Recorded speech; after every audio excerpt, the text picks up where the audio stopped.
I mean, it's a sort of thing, thinking about the future of tailoring and where does it go. I mean, it's the kind of worries you have when you're running a business.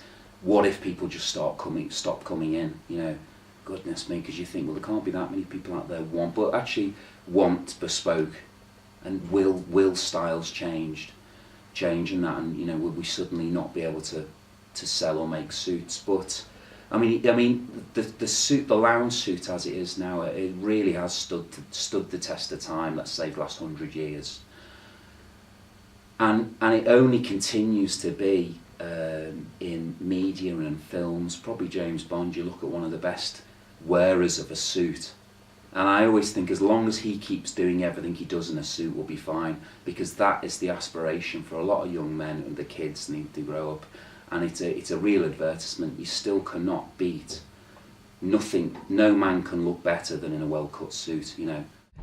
There'll always be the occasional specialised unit, but overall it's going to become less and less. And they seem to go to London, don't they? Yeah. They don't and stay people in the become, the average person become a lot more casual, and people who want to dress correctly are going to maybe London, possibly even Manchester, where they can command better prices. Even at the prices we're commanding now, it's still not really enough, is it, to take on staff? It's not enough. It's you're looking at at least a week to make just the jacket. So, you know, by the time you put the cloth on and your overheads and everything, you're looking at £1,000, £1,500 just to make a jacket. Well, the biggest problem in tailoring, there's no one going into tailoring. No young generation is going into tailoring in the trade, and it's going to be a dying trade sooner or later. Well, you have to try and talk to young students or kids at school and try to get them into this trade. My thoughts on improving the openings for trainees would be for the government to fund young people entering the trade. There are training schemes, but it's very modest. I think the maximum a firm would get would be 2,700. I think if the government funded an apprentice for, say, the first 2 years of their training, we could see a change. A surprising number of people come in and ask, can they learn?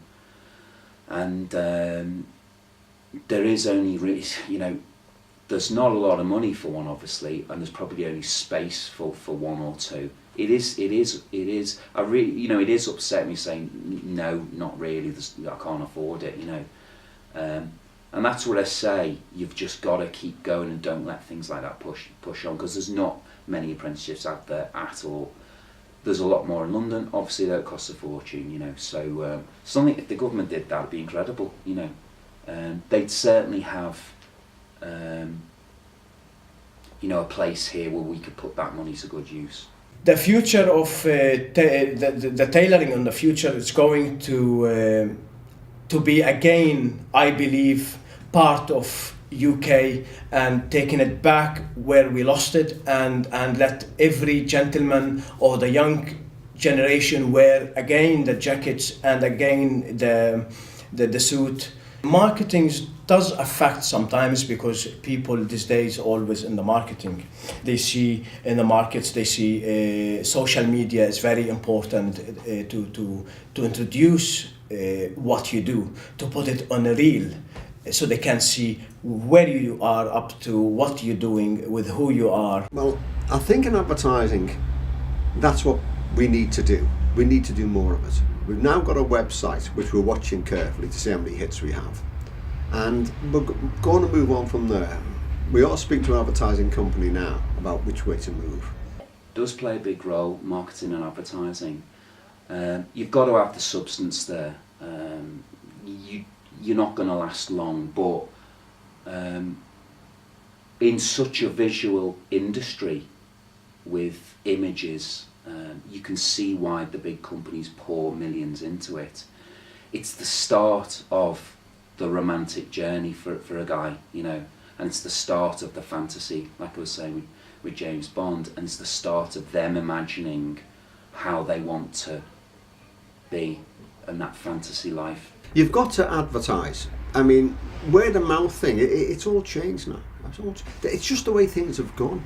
But where people chatted in the pub or on the corner of the street, it's all done on social network now, isn't it? So that's where you got your recommendations from. You made a nice suit, you went out with his friends, you went to the pub, and they got a recommendation. But now it's all social media. So really, the answer is to advertise.